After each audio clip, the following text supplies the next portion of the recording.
and welcome back to our Git tutorial series. If you're just getting started, if you're just joining us now, please visit video number 1, because what we've done so far in this series is we realized that we had a problem on our Heroku site and we ended up just deleting 2 lines.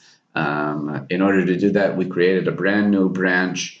It was called over here, Git branch. It was called Editing Admin tab. Once we made the changes, we pushed that to our GitHub repo, and as you can see here in our GitHub repo, we see that there was 130 commits, 7 branches. 1 second. We pushed it to this branch, Editing Admin tab, which was updated 31 minutes ago. Once we pushed it to that one, we created a pull request on GitHub. All you need to do to create a pull request is you go to pull requests and you do a new pull request, and you say base. You say what you want to compare. You want to compare the master branch to the editing admin tab. Okay. And right now there isn't anything because they're both in sync. But if you wanted to, you could do directives, for example, and you would see that there's a lot of changes. But we don't want to do that because this is an old branch.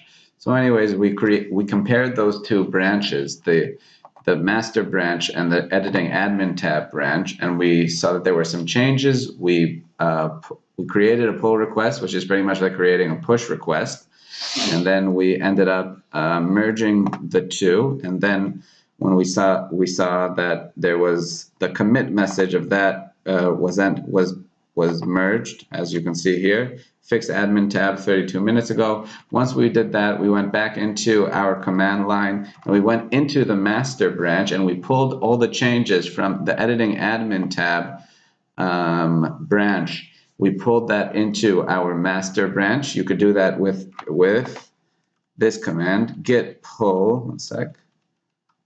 Git pull origin editing admin tab. We pulled all the changes from the editing admin tab branch into the master branch, okay, the branch that we were in at the time.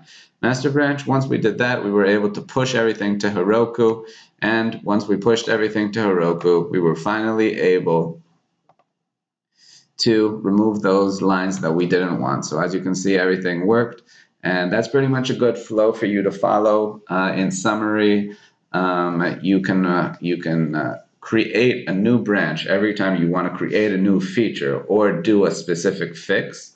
Once you're on that new branch, you do your changes on the code, everything you need to do, push that branch to Heroku, merge it into the master branch, merge everything on your local machine to the master branch, push that out to production.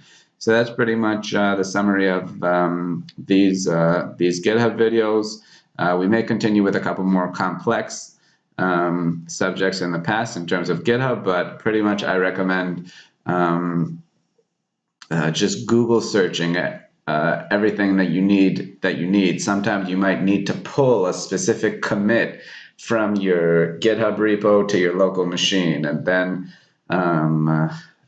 there's all sorts of cases. Sometimes on one specific branch you're going to want to go back in time, and a really helpful trick, by the way, is something called git log. And that's going to also help us sum up what we've done so far. Let's see what it says here. Made changes to the front end. Fixed the admin tab. Okay, and here you see that we have commits, and you can revert back to these commits.